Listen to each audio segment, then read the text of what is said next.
एक तरफ लगी आग तो दूसरी तरफ हवा आंधी तूफान के बीच रोड पर गिरे पेड़ों को हटाकर ले गए फायर ब्रिगेड। मामला अंजद के समीप ग्राम उचावत का है, जहां बीती रात लगभग 11 बजे के दरमियान आई हवा आंधी तूफान के बीच लगभग 300 क्विंटल मक्का निकाले हुए बुक्सियों में आग लग गई। गांव के पास हुई आगजनी की घटना और तेज हवाओं के चलने से गांव वासियों की सांसें फुलाई एवं सनसनी फैल गई। आंधी तूफान चलने के बीच नगर परिषद अंजद का फायर फाइटर को लाने के लिए रोड पर गिरे हुए पेड़ों को हटाते हुए मौके पहुंचाया और आग पर काबू पाया। इस पूरे काम को अंजाम देने में नगर अंजद के फायर फाइटर टीम ने जान जोखिम में डालकर काबिले तारीफ काम कर दिखाया। एक तरफ आग, दूसरी तरफ हवा को मात देते हुए फाइटर की पानी की बौछार से आग पर काबू पाया, वरना आग गांव तक पहुंच सकती थी।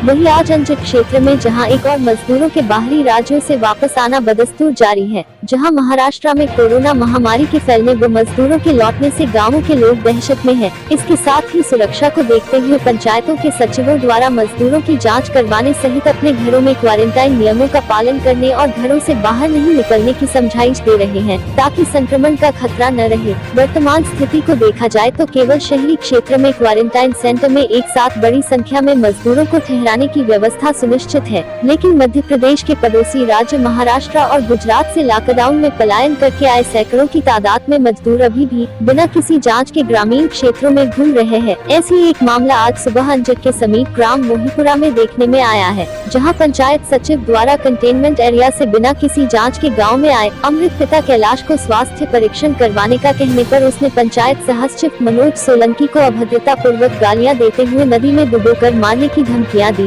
जिसके बाद आक्रोशित पंचायत सचिव और सहायक सचिव संगठन द्वारा ज्ञापन थाना अंजद में दिया गया और आरोपी युवक पर शासकीय कार्य में बाधा डालने सहित अन्य धाराओं में कार्यवाही करने की मांग की। अंजद से सतीश परिहार की रिपोर्ट। मोहीपुरा में हमारे सहायक सचिव मनोज सोलंकी जो वहाँ पर पदस्थ हैं, उन्होंने बाहर से आने वाले व्यक्तियों की जानकारी लेने के दौरान अमृत पिता कैलाश को फ़ोन कर सूचना ली कि भाई आप कहाँ से आए हो और आपको क्या दिक्कत है। तो इस दौरान अमृत जो है उसने इनके साथ गाली गलौज की, साथ में ये भी बोला कि तू इधर आ नर्मदा पे, मैं तुझे नर्मदा में खुदा कर जो भी मार डालूंगा। इस टाइप से मतलब जो है वो गाली गलौज करके इनके साथ दुर्व्यवहार किया। तो जो ये दुर्व्यवहार है इस प्रकार का स्वीकार के योग्य नहीं है और हम अभी ये जो है ज्ञापन लेकर यहाँ पर थाना प्रभारी जी से मिलने आए हैं, उनको ये ज्ञापन दे रहे हैं और जो आरोपी है उसके खिलाफ कठोर से कठोर कार्रवाई जो है उसकी हम मांग करते हैं। क्या मांग और क्या पीड़ा है आपकी ये पंचायत में काम करने के दौरान? पीड़ा ये है कि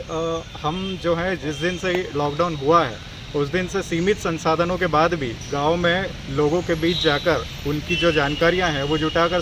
शासन तक पहुंचा रहे हैं और कंधे से कंधा मिलाकर शासन का सहयोग कर रहे हैं। लेकिन इस प्रकार का जो दुर्व्यवहार है वो हमारे साथ हो रहा है। तो हमारी यही मांग है कि जो भी आरोपी है जिसने इनके साथ दुर्व्यवहार किया है, तो हमारा ये पंचायत सचिव और सहायक सचिव संगठन जो है बड़वानी, वो मांग करता है कि उस आरोपी को तुरंत गिरफ्तार किया जाए और शासकीय काम में बाधा डालने, साथ ही जान से मारने की धमकी देने पर उसके खिलाफ कार्रवाई की जाए।